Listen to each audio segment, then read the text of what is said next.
नमस्कार दोस्तों, मैं दीपक स्वागत करता हूं आपके अपने यूट्यूब चैनल कविराज पर।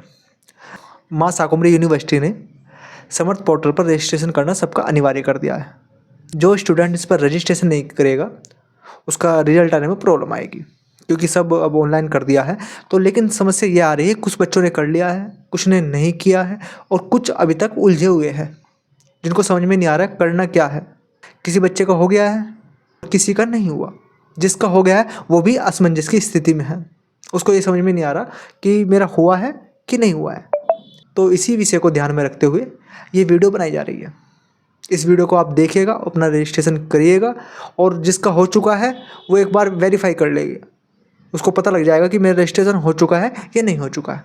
तो सबसे पहले हमें क्या करना होगा, समर्थ पोर्टल MSU लिखना होगा गूगल पर जा कर के, क्रोम में जा कर के।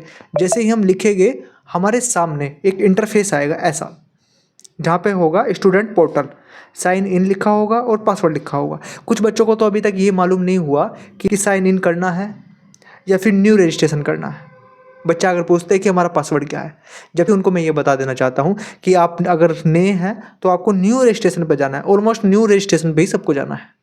जैसे ही हम न्यू रजिस्ट्रेशन पर जाएंगे हमारे सामने ऐसा इंटरफेस खुल कर आएगा, जैसे कि स्टूडेंट रजिस्ट्रेशन, नाम और मोड ऑफ रजिस्ट्रेशन। तो जैसे ही हम जाएंगे सेलेक्ट प्रोग्राम में जैसे जाएंगे तो बहुत सारे कोर्स खुल कर आते हैं।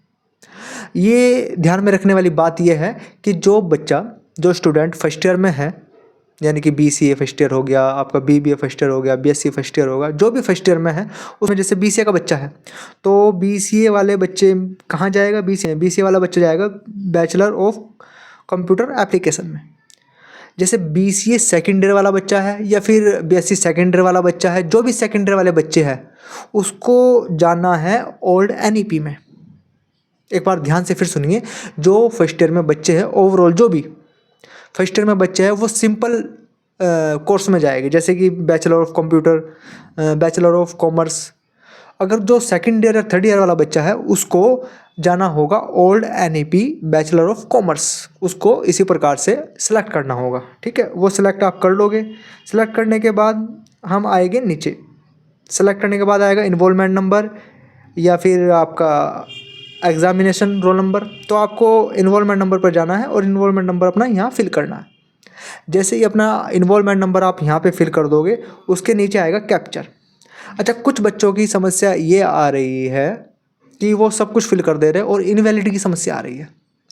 वो कहते हैं कि हमारा डाटा मैच नहीं कर रहा है या हमारा डाटा चढ़ा नहीं है, तो वो बिल्कुल ही गलत है। इनवैलिड आने का कारण सिर्फ एक है, वो है आपका जो कैप्चर दिया गया है। कैप्चर काफ़ी हार्ड है यहाँ पर, तो वो कैप्चर गलत भर दिया जाता है।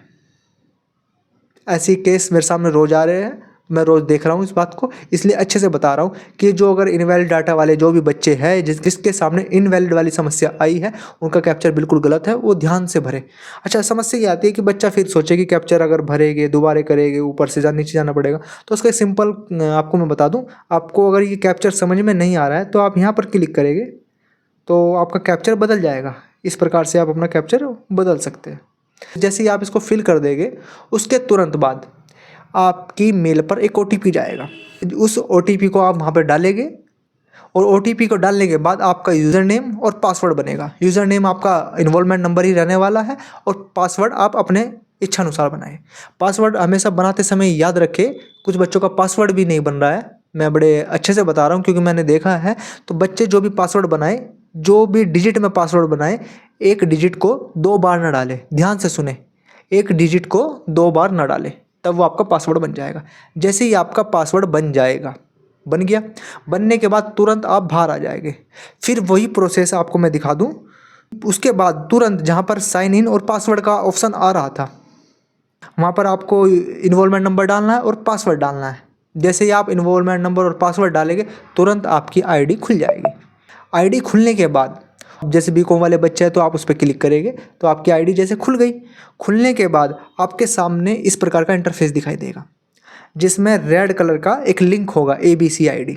आपको मैं बता दूँ, ABC ID और समर्थ पोर्टल एक दूसरे से जुड़े हुए हैं। तो आप इस पर क्लिक करेंगे तो आपके सामने इस प्रकार का इंटरफेस खुल कर आएगा। आपको करना है क्लिक हेयर लिंक, इस पर क्लिक करना है जो ब्लू कलर का है। जैसे ही आप इस पर क्लिक करेंगे तो उसके तुरंत बाद आपके सामने ऐसा इंटरफेस खुलकर आएगा। इंटरफेस जो खुल कर आएगा उसमें आप आधार में जाइएगा, अपना आधार नंबर भरिएगा। आधार नंबर भरने के बाद वो पिन मांगेगा।